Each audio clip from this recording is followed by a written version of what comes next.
Bapak, Ibu, saudara-saudari, sahabat ama kakak yang terkasih dalam Tuhan kita Yesus Kristus. Selamat berjumpa kembali dalam Renungan Harian Katolik, Senin 17 April 2023, Pekan Paskah kedua.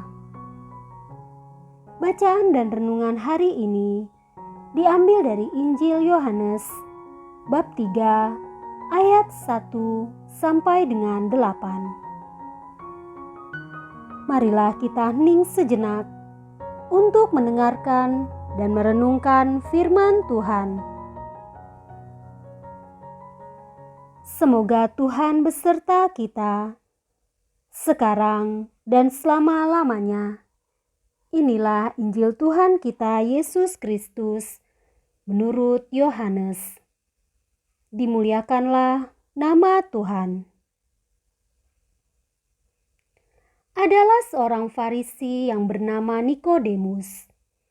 Ia seorang pemimpin agama Yahudi. Ia datang pada waktu malam kepada Yesus dan berkata, "Rabi, kami tahu bahwa Engkau datang sebagai guru yang diutus Allah.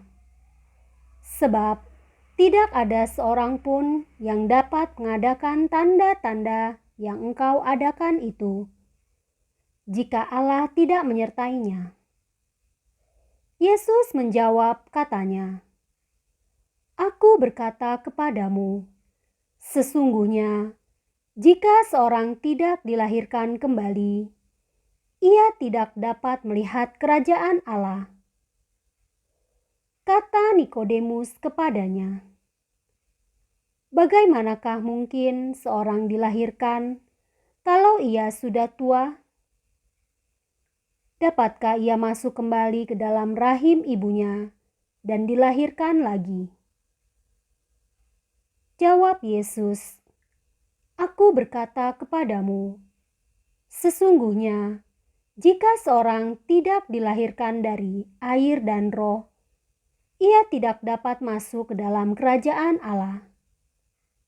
Apa yang dilahirkan dari daging adalah daging, dan apa yang dilahirkan dari roh adalah roh. Janganlah engkau heran, karena aku berkata kepadamu, kamu harus dilahirkan kembali. Angin bertiup kemana ia mau, dan engkau mendengar bunyinya, tetapi engkau tidak tahu dari mana ia datang atau kemana ia pergi. Demikianlah halnya dengan tiap-tiap orang yang lahir dari roh."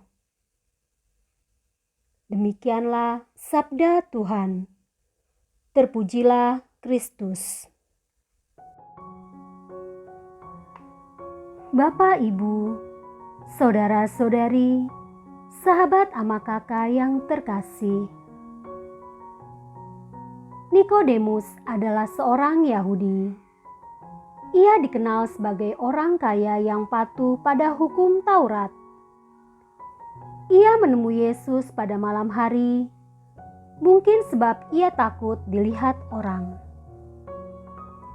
Ia menemui Yesus dengan maksud untuk mengenalnya secara lebih dekat. Nikodemus mengenal Yesus sebagai pembuat mukjizat.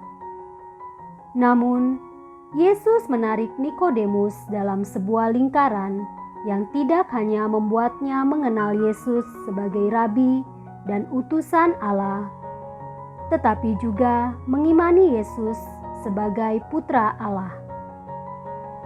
Untuk itu, Nikodemus menuntut lahir secara baru. Yesus tidak melarang Nikodemus mengenalnya sebatas kata orang. Yesus menginginkannya agar Nikodemus secara pribadi memiliki iman.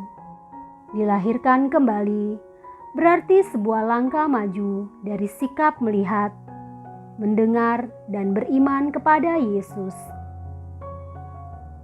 Dengan itu, Nikodemus akan lebih mengenal siapa Yesus dan memahami karya-karyanya.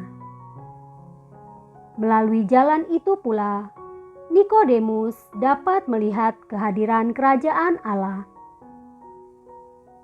Kita pun mungkin seperti Nikodemus. Kita mampu menjelaskan perihal siapa Yesus secara terperinci.